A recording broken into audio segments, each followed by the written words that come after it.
નર્મદા મૈયા bridge પર બંને બાજુએ સેફટી ગ્રીલ જાળી લગાવવા માટે ગુજરાત સરકાર દ્વારા 1.84 લાખની મંજૂરી આપવામાં આવી।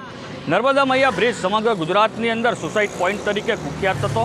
આ કલંક દૂર થશે। બ્રિજ પ્રજા માટે ખુલ્લો મૂકવામાં આવ્યો ત્યારથી જ આ બ્રિજ પર આત્મહત્યા જેવા અનિચ્છનીય બનાવો બનતા રહ્યા છે।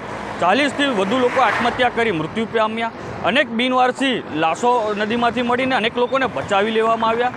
આ માટે સતત 1 વર્ષથી આંકડાકીય માહિતી સાથે કલેક્ટર સાહેબશ્રી, ડેપ્યુટી કલેક્ટર સાહેબશ્રી અને માર્ગ મકાન વિભાગને આ માટે રજૂઆતો કરવામાં આવી હતી। આ રજૂઆતોને અને આવા ગંભીર વિષયને ધ્યાનમાં લઈ સરકાર દ્વારા મંજૂર કરવામાં આવ્યું છે।